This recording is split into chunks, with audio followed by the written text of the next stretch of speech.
അങ്ങനെ വിഷുവിൻ്റെ അന്ന് രാവിലെ എഴുന്നേറ്റ് എല്ലാവരും കണിയൊക്കെ കണ്ടു. ഇന്നിപ്പോൾ ചെറിയൊരു വിഷുസദ്യ ഒരുക്കാൻ പ്ലാൻ ചെയ്തിട്ടുണ്ട്. ബ്രേക്ക്ഫാസ്റ്റിന് എന്തെങ്കിലും റെഡിയാക്കണമല്ലോ, അങ്ങനെ ഉപ്പുമാവ് ഉണ്ടാക്കാമെന്ന് വിചാരിച്ചു. റവയൊക്കെ പുറത്തെടുത്തു. ഞാൻ ഇന്നലെ അപ്ലോഡ് ചെയ്ത വീഡിയോയിൽ പറഞ്ഞിട്ടുണ്ടായിരുന്നു, അമ്മയ്ക്ക് ഡയാലിസിസ് ആയ കാരണം വിഷുക്കണി കണ്ട ഉടനെ അവർ രണ്ടുപേരും ഹോസ്പിറ്റലിലോട്ട് പോയി. ഇപ്പോൾ ഇവിടെ ഞാനും കല്യാണിക്കുട്ടി മാത്രമേ ഉള്ളൂ. കല്യാണി എൻ്റെ ഹെൽപ്പറായിട്ട് എൻ്റെ കൂടെ തന്നെയുണ്ട്. കുഞ്ഞു കുഞ്ഞു ഹെൽപ്പൊക്കെ എനിക്ക് ചെയ്തു തരുന്നുണ്ട്.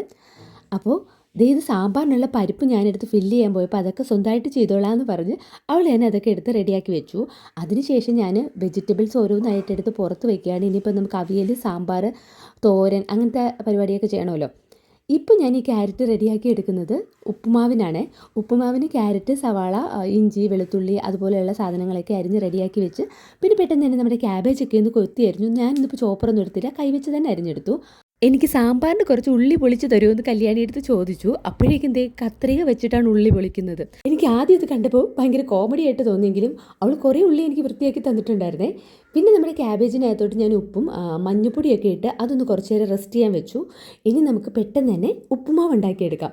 അപ്പോൾ ഉപ്പുമാവിന് വേണ്ടിയിട്ട് നെയ്യ് ഒഴിച്ചു, അതിനിട്ട് കുറച്ച് നട്ട്സ് കാര്യങ്ങളൊക്കെ ഇട്ട് അതൊന്ന് മാറ്റിയതിന് ശേഷം ആ നെയ്യിലോട്ട് തന്നെ നമ്മുടെ ബാക്കി വെജിറ്റബിൾസും ഇഞ്ചി, വെളുത്തുള്ളി എല്ലാം കൂടി ഇട്ട് ഒന്ന് മൂപ്പിച്ച്, പിന്നെ നമ്മുടെ തേങ്ങയൊക്കെ ഇട്ട് ഉപ്പുമാവ് ഇവിടെ റെഡി ആയിട്ടുണ്ട്. ഇടയ്ക്ക് ഞാൻ പരിപ്പ് വേവിക്കാനായിട്ട് കുക്കറിൽ വെച്ചിട്ടുണ്ടായിരുന്നു.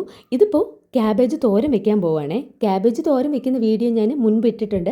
ക്യാബേജ് തോരൻ ഇങ്ങനെ കുഴഞ്ഞു പോകാതെ നന്നായിട്ടിരിക്കാൻ വേണ്ടിയിട്ടാണ് ഞാനിതിൽ കുറച്ച് ഉപ്പും മഞ്ഞളും ഒക്കെ പുരട്ടി വെച്ചിരിക്കുന്നത്. അതൊന്ന് പിഴിഞ്ഞെടുക്കുമ്പോൾ എക്സ്ട്രാ അതിൽ വെള്ളമൊക്കെ പോയിട്ട് നല്ല ഡ്രൈ ആയിട്ട് തന്നെ നമുക്ക് തോരൻ കിട്ടും.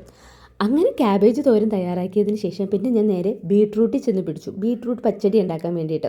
ബീട്രൂട്ട് പെട്ടെന്ന് വേകാൻ വേണ്ടിയിട്ട് അത് ചെറിയ പീസസ് ആക്കി വരണമല്ലോ, അതിന് ഞാൻ ഇതിൽ വെച്ചിട്ട് എടുത്തതും എൻ്റെ വിരലൂടെ അങ്ങ് പോയി കേട്ടോ. വിരലിൽ കുറച്ച് തൊലി പോയി. പിന്നെ അത് കെട്ടി വെച്ച ശേഷം അല്ലാണ്ട് തന്നെ അരിഞ്ഞെടുത്തു. സാമ്പാറിനുള്ള പരിപ്പ് ഉള്ളിയൊക്കെ അവിടെ വേവുന്ന സമയത്ത് ഞാൻ ഇവിടെ പച്ചടി തയ്യാറാക്കിയിട്ടുണ്ട്. സാധാരണ നമ്മൾ വീട്ടിൽ സദ്യ ഇരിക്കുന്ന സമയത്ത് വീട്ടിൽ അമ്മയോ ആരെങ്കിലും ഒക്കെ കാണും. അപ്പോൾ കൂടെ നിന്ന് ഹെൽപ്പ് ചെയ്തിട്ടേ ഉള്ളൂ. ഒറ്റയ്ക്ക് ഞാൻ ആദ്യമായിട്ടാണ് സദ്യ ഉണ്ടാക്കുന്നത്.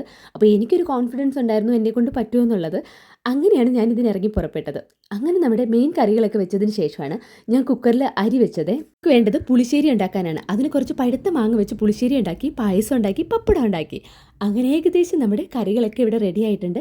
പിന്നെ കറികളൊക്കെ വിളമ്പി ചോറിൽ പരിപ്പും പപ്പടവും ഒക്കെ വെച്ച് രസം, തോരൻ, കിച്ചടി, പച്ചടി, മോര് കാച്ചിയത്, അങ്ങനെ ഒരുവിധം എല്ലാ കറികളൊക്കെ ഞാൻ ഒപ്പിച്ചിട്ടുണ്ട് കേട്ടോ. പായസം പാലടയായിരുന്നു. കല്യാണിക്ക് എല്ലാം ഇഷ്ടപ്പെട്ടെന്ന് പറഞ്ഞു. അവൾ വയറ് നിറച്ച് ഭക്ഷണം കഴിച്ചിട്ടുണ്ടായിരുന്നു.